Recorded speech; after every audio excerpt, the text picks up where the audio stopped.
అనగనగా శ్రీనివాసపురంలో కస్తూరి రంగయ్య అనే ఒక గొప్ప ధనికుడుండేవాడు. ఆ ఊళ్ళో అందరికీ వడ్డీకి డబ్బులిస్తూ ఉండేవాడు రంగయ్య. ఇక అతని వద్ద అప్పు చేయని వారంటూ ఆ ఊళ్ళో ఎవ్వరూ ఉండరు. ఇదిలా ఉండగా ఒకరోజు మూర్తి అనే ఒక రైతు అతని వద్దకొస్తాడు. ఏంటి మూర్తి ఇలా వచ్చావు?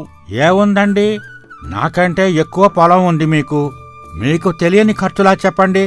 పొలానికి నీళ్ల సమస్య ఎక్కువగా ఉంది. ఒక పంపు వేయిద్దామనుకుంటున్నాను. దానికోసం కొంత డబ్బు కావాలి. వచ్చే ఏడిచ్చేస్తాను. అదేంటి, ఊర్లో ఉన్నది నీదొక్కటే దుకాణం, బాగా జరుగుతుంది అని అందరూ అనుకుంటున్నారు. నువ్వు నన్నప్పు అడగడం ఏంటయ్యా? ఊళ్ళో అందరూ అలాగే అనుకుంటారండి. కానీ నిజానికి అంత లాభసాటి బేరం ఏమీ జరగటం లేదు. సాయంత్రం అయితే ఊళ్ళో వాళ్ళందరూ నీ దుకాణం దగ్గరికి వచ్చి కూర్చుంటారు. వాళ్లకి నా గురించి ఏం చెప్తున్నావేంటి? ఆ మాట విని మూర్తి కాస్త కంగారు పడిపోతూ, మీ గురించేం చెప్తానండి?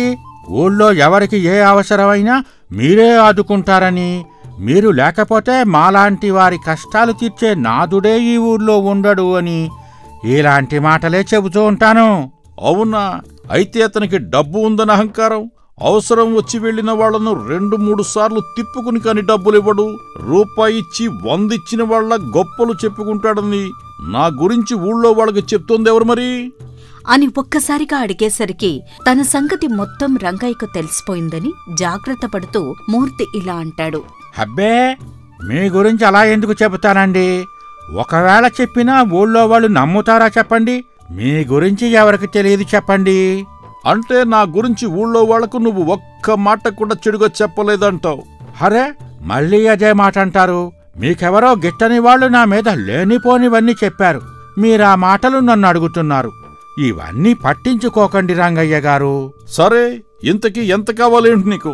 అదే, ఒక 2000 రూపాయలు ఇప్పిస్తే నేననుకున్న పని అయిపోతుంది. వచ్చే 7 పంటలు పండగానే ఆ వడ్లమ్మి డబ్బులు మీకిచ్చేస్తాను. సరే, ఈరోజు మా గుమాస్తా లేడు, పెద్ద పనుందని సెలవు పెట్టెళ్ళాడు. రేపుదయం ఒకసారి వచ్చి కనిపించు. కాగితం రాసుకుని డబ్బులు తీసుకుపోదుగానిలే అని తాపిగా చెప్తాడు కస్తూరి రంగయ్య.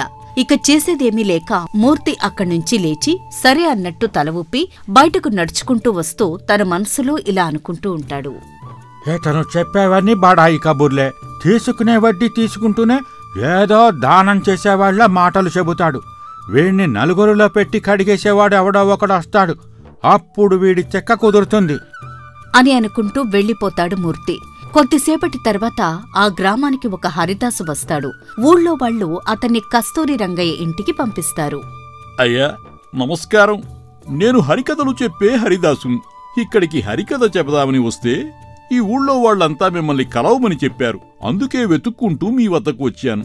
నా చేత ఈ ఊళ్ళో కథ చెప్పించే ఏర్పాటు చేస్తే మీకు పుణ్యం ఉంటుంది బాబు. నాకు ఏదో కొంత లాభం. కాబట్టి మీరు కొంచెం నా మీద దయతలిచి ఆ ఏర్పాటు చేయిస్తే. ఈ మధ్య జనాలు సినిమాలకు బాగా అలవాటు పడ్డారోయ్. మీరు చెప్పే హరికథలు ఎవరు వింటారు చెప్పు? నేను హరికథ ఏర్పాటు చేసినా మీకు పెద్దగా గిట్టుబాటు ఉండదేమోనని నా అభిప్రాయం. అయ్యా, మన ప్రయత్నం మనం చేద్దాం. ఆ తరువాత అంతా దేవుడి దయ. ఎంత వస్తే అంత. కానీ జనాలు చూడరు అని ప్రయత్నించకుండా ఊరుకోవడం సరైన పని కాదు కదా. హరికథ అనేది ఒక అద్భుతమైన కళ. ఇటువంటి కళ అంతరించిపోకూడదు అంటే మీలాంటి వారు ఒక చెయ్యి వెయ్యాలి. మీరే మమ్మల్ని చిన్నచూపు చూస్తే మా బోటి వారి బ్రతుకులు ఏమైపోతాయి చెప్పండి? అవునవును, అంటే నేను చెబితే జనాలు వస్తారు, చందాలు కూడా ఇస్తారు, అంతే కదా. కాకపోతే మీరు హరికథ ఎలా చెబుతారో ఏంటో.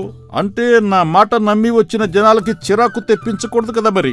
అయ్యా, మా నాన్నగారు చనిపోయే వరకు ఈ హరికథలు చెప్పేవారు. ఆ తరువాత నేను హరికథలు చెప్పడం ప్రారంభించాను. 10 ఏళ్లుగా ఇదే పని చేస్తున్నాను. మీకు నా మీద ఎటువంటి సందేహం వద్దు. నేను కథ చెప్పడం మొదలు పెడితే జనాలు ఆ కథలో లీనమైపోతారు. ఇక కథ మధ్యలో నుంచి లేచేవారు ఒక్కరంటే ఒక్కరు కూడా మీకు కనిపించరు. నాది భరోసా. సరే అయితే, నువ్వంతగా చెబుతున్నావు కాబట్టి ఆ ఏర్పాటేదో చేస్తానులే. ఎంతైనా ఇటువంటి కళలు అంతరించిపోకుండా నాబోటి వాళ్లే బాధ్యత తీసుకోవాలి. మరి ఏం చేస్తాం? భవిష్యత్ తరాల వాళ్లకి ఇటువంటి కళ ఒకటి ఉందని తెలియాలి కదా. ఒక 2 రోజులు నాతో ఉండు మరి అని రంగయ్య అనగానే హరిదాసు ఎంతో సంతోషిస్తాడు. అలా రంగయ్య హరిదాసును 4 రోజులు తన చుట్టూ తిప్పుకుంటాడు. ఈ లోపల హరిదాసు పక్క ఊళ్ళో సంపాదించుకు వచ్చిన డబ్బు కాస్తా అయిపోతుంది. పూట గడవక అతను కస్తూరి రంగయ్య వద్దకు వెళ్లి ఇలా అంటాడు. అయ్యా, నేను ఇక్కడికి వచ్చి 4 రోజులైంది. ఇప్పుడు ఇక నా చేతిలో చిల్లిగవ్వ కూడా లేదు. ఆ హరికథ ఏర్పాటేదో మీరు కాస్త తొందరగా చేస్తే నేను తిరిగి మా ఊరెళ్ళిపోతాను. మరీ ముఖ్యంగా నాకు తినడానికి కూడా డబ్బులు లేవు. తమరు దయ ఉంచి ఒక 10 రూపాయలు ఇప్పిస్తే అని స్వయం పాకం కోసం మనసు చంపుకుని సిగ్గు విడిచి యాచిస్తాడు హరిదాసు. అయితే అదే సమయానికి మూర్తి కస్తూరి రంగయ్య వద్దకు అప్పు కోసం వస్తాడు. రంగయ్య గారు, నేనడిగిన 2000 రూపాయలు మీరింకా ఇవ్వలేదు. పొలంలో బోరు వేయించే పని అలాగే ఆగిపోయిందండి అని అడుగుతాడు వినయంగా. దాంతో కస్తూరి రంగయ్య అక్కడే ఉన్న హరిదాసును చూపిస్తూ ఇలా అంటాడు. నీకు డబ్బులిస్తానులే గాని ఇదిగో ఈ హరిదాసు గారు వచ్చి 4 రోజులైంది. మన ఊళ్ళో హరికథ ఏర్పాటు చేయించమని అడుగుతున్నారు. మరి నాకేమో వీలు పడకుండా ఉంది. ఏమీ అనుకోక కాస్త సహాయం చేసి పెట్టవయ్యా. ఇప్పుడు డబ్బు లేదు. రేపు మా గుమాస్తాతో చెప్పి డబ్బు ఏర్పాటు చేయిస్తాలే నీకు అంటాడు రంగయ్య. మూర్తి సరేనంటూ తల ఊపుతాడు. అన్నట్టు హరిదాసు గారి దగ్గర చిల్లిగవ్వ కూడా లేదంట. ఈ రోజుకైనా స్వయం పాకం నీ వంతే, మరి నువ్వే చూసుకోవాలి అని కస్తూరి రంగయ్య అనగానే మూర్తికి వేరే దారి లేక హరిదాసును తన వెంట తీసుకుపోతాడు. వాళ్ళలా వెళ్లగానే గుమస్తా రంగయ్య వద్దకు వచ్చి ఇలా అంటాడు. అదేంటండి మూర్తికి అలా చెప్పారు? మల్లన్న పొలం నుండి కొబ్బరి బొండాల తాలూకు 10,000 రూపాయలు వచ్చాయి కదా. ఆ మూర్తి మన ఊళ్ళో వాళ్లకు నా గురించి నోటికొచ్చినట్టు చెప్తున్నాడు. అందుకే అతన్ని 4 రోజులు తిప్పుకుని కానీ డబ్బులు ఇవ్వకూడదు అనుకున్నాను. అప్పులిచ్చేవాడిని ఆడిపోసుకోకూడదు. మరి ఈ విషయం మూర్తికి అర్థం అవ్వాలి కదా. మరి ఆ హరిదాస్ ఏం చేశాడండి? 4 రోజుల నుండి పాపం కాళ్ళు అరిగేలా తిరుగుతున్నాడు. మీరు తలుచుకుంటే ఈ రాత్రికి హరికథ ఏర్పాటు చేయొచ్చు కదా. అలా అడగ్గానే చేసేస్తే మన విలువేం తెలుస్తుందయ్యా? మీకు వయస్సు అయిపోయి బుర్ర పనిచేయడం మానేసిందనుకుంటాను. నా గురించి మీకు తెలుసు కదా. అన్నం లేకపోయినా పర్వాలేదు గాని గౌరవం లేకపోతే బతకలేను నేను. అలాంటప్పుడు గౌరవం ఊరికి రాదు కదా. ఇలాంటివన్నీ చెయ్యాలి. మరి పాపం ఆ హరిదాసును చూస్తే జాలేసిందండి. పైగా అతను మన ఊరివాడు కూడా కాదు. అందుకే 4 రోజుల నుంచి నాతో తిప్పుకుంటున్నాను. మరి నా గురించి కూడా అతనికి తెలియాలి కదా. అలా తెలియాలి అంటే ఇతను మనల్ని గుర్తుపెట్టుకోవాలి అంటే ఇలా తిప్పుకోక తప్పదు. మరి పాపం పేదవాడు. ఒక 100 రూపాయలిస్తే వాళ్ల ఊరు వెళ్లి మీ గురించి గొప్పగా చెప్పుకుంటాడు కదా. గుమాస్తా గారు, త్వరలో మీ కూతురు పెళ్ళుందన్నారు. డబ్బేవైనా అవసరం అవుతుందేమో ఆలోచించండి. మరి అర్థమైందండి. నోరు ముచ్చుకుని వెళ్ళి లెక్కలు చూసుకొని చాలా మర్యాదగా చెప్పారు. అందుకే మీరు 2 ఏళ్ల నుండి నా దగ్గర పని చేయగలుగుతున్నారు. మరి మూర్తి హరిదాస్ను తన అంగడికి తీసుకుపోయి అతనికి కావలసినవన్నీ ఇస్తాడు. అతనికి ఆ రోజు రాత్రి ఊరి దేవాలయం వద్ద హరికథ కూడా ఏర్పాటు చేస్తాడు. జనం వస్తారు. హరిదాసు కథ ప్రారంభించబోతూ, నేను ఈ గ్రామానికి రావడానికి మూల కారణం కస్తూరి రంగయ్య గారు. వారి కీర్తి చంద్రికలు దిగంతాలకు వ్యాపించాయి. వారు యాచకుల పాలిట కల్పవృక్షమన్న సంగతి వారితో మాట్లాడాక నాకు తెలిసింది. పౌర్ణమి చంద్రుడిలో మచ్చైనా ఉంటుందేమో కాని వారి మనస్సులో ఇంత కూడా కల్మషం లేదు. ఉత్తమ సంస్కారి. చెప్పాలంటే కస్తూరి రంగయ్య గారి పేరు చెప్పిన తరువాతే మరెవరి పేరైనా చెప్పాలి.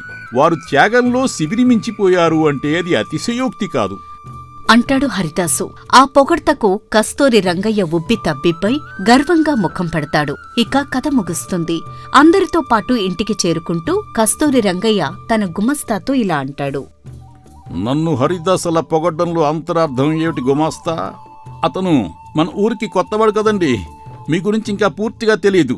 అంటే నా గురించి తెలిసిన వాళ్ళెవరు నన్ను పొగడరన్నా నీ ఉద్దేశం? మీ గురించి తెలిసి ఉంటే ఇంకా బాగా పొగడేవాడని నా ఉద్దేశం అండి. మీ మాటల అర్థం అది కాదేమోనని నా అనుమానం. హరిదాసు మీ గురించి గొప్పగా పొగుడుతున్నప్పుడు అక్కడ కూర్చున్న జనమంతా చప్పట్లు కొట్టారు అంటే మీ గొప్పదనం గురించి వేరే చెప్పాలయ్యా. హరిదాసు నన్ను పొగుడుతున్నప్పుడు జనం ఎవరు చప్పట్లు కొట్టినట్లేరే. నాకు ఆ చప్పట్ల శబ్దమేం వినిపించలేదు. మరి అంటే మీరు ఆ సమయంలో ఆనందంలో మునిగిపోయి ఉన్నారు. అందువల్లే మీకు ఆ చప్పట్ల శబ్దం వినిపించలేదు. కానీ హరిదాసు మిమ్మల్ని పొగుడుతున్నప్పుడు జనాల ముఖాలు నేను గమనించానులేండి అని బయటకు చెప్పి మనసులో మాత్రం ఇలా అనుకుంటాడు. అయినా పోయి ఈ దరిద్రుడిని పొగుడుతూ మొదలుపెట్టాడేంటి ఆ హరికథ పెద్ద అయినా? నిజం చెప్పాలంటే అసలు ఎందుకు ఇక్కడికి వచ్చావా అన్నట్టున్నా ఈ జనాల మొఖాలు. అసలు నిజం ఈయనకి చెబితే నా ఉద్యోగం పీకేస్తాడు. ఏం చేస్తాం, అబద్ధం చెప్పక తప్పదు అని అనుకుంటూ ముందుకు సాగిపోతాడు. ఇక మరుసటి రోజు ఉదయం హరిదాసు కస్తూరి రంగయ్య ఇంటికి వచ్చి ఇలా అడుగుతాడు. అయ్యా, నా సంభావన మొదటిగా మీతోనే మొదలు పెడుతున్నాను. మీరు మనస్ఫూర్తిగా ఆ డబ్బిప్పించారు అంటే ఊళ్ళోని మిగతా వారి దగ్గరకు కూడా వెళ్తాను. అని అడుగుతాడు హరిదాసు. దాంతో కస్తూరి రంగయ్య హరిదాసు చేతిలో ఉన్న చందా పుస్తకం తీసుకుని 25 రూపాయలు చందా రాస్తాడు. ఆ పుస్తకాన్ని హరిదాసుకిస్తూ, ఇదిగో ఇది తీసుకుని ముందు ఊళ్ళో వాళ్ళ దగ్గర వసూలు చేసుకునిరా, నేనా తర్వాత ఇస్తానులే, ఇప్పుడు గుమాస్తా లేడు అని అంటాడు రంగయ్య.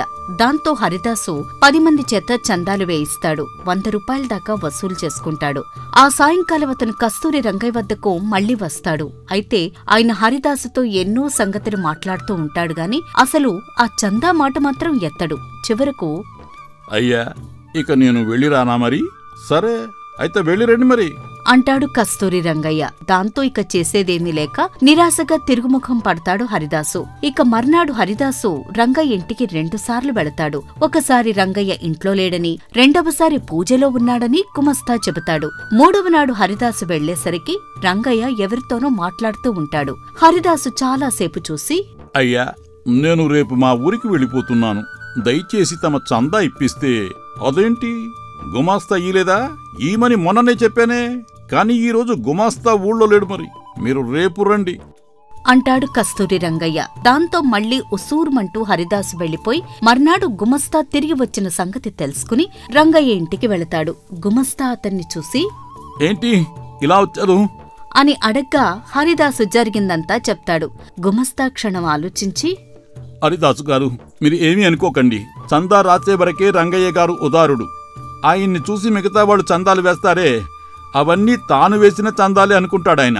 ఇక మీరు ఈ రంగయ్య గారి చందా మీద ఆశ పెట్టుకోకండి. మీరు ఎన్నాళ్లు తిరిగినా ఏదో ఒక వంక చెబుతాడే కాని మీకు డబ్బు మాత్రం ఇవ్వడు అంటాడు గుమస్తా. హరిదాసుకు విషయం బోధపడుతుంది. ఆ సాయంకాలం కస్తూరి రంగయ్య 10 మందితో మాట్లాడుతూ ఉండగా హరిదాసు, మూర్తి అక్కడికి వస్తారు. అయ్యా నేను వెళ్ళిపోతున్నాను, సెలవిప్పించండి. నాతో మీరు ఒక్క అబద్ధమే చెప్పారు.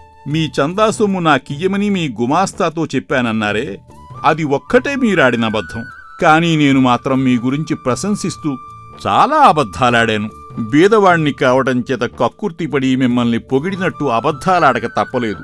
అందుకే తమకు నాపై అనుగ్రహం కలగలేదనుకుంటున్నాను అని అనగానే అక్కడ ఉన్న ఊరి పెద్దలు ఏమీ అర్థం కానట్టు చూస్తారు. ఇదే మంచి సమయం అనుకుని మూర్తి ఇలా అంటాడు, ఏ హరిదాసు గారికి 25 రూపాయలు చందా రాశారు మన ధర్మప్రభువులు కస్తూరి రంగయ్య గారు. హరికథ చెప్పి 3 రోజులయ్యింది కాని మన రంగయ్య గారికి ఆ 25 రూపాయలు సర్దుబాటు కాలేదు ఇతనికివ్వటానికి. ఆ విషయమే అడుగుతున్నాడు హరిదాసు అంటాడు మూర్తి. దాంతో అక్కడ ఉన్న ఊరి పెద్దల్లో ఒకతను, ఏం రంగయ్య, ఊళ్ళో వాళ్ళందరికీ అప్పులిస్తావు, ముక్కు పిండి వసూలు చేస్తావు? పాపం ఆ పేదవాడికి ఇవ్వడానికి 25 రూపాయలు సర్దుబాటు కాలేదా నీకు? అలాంటప్పుడు డాబులు పోయి చందా రాయడం ఎందుకు? ఇవ్వనని చెప్పేస్తే నీ మీద ఆశ పెట్టుకోడు కదయ్యా అని అంటాడతను. 10 మంది మధ్య కస్తూరి రంగయ్యకు తల తీసేసినట్టవుతుంది.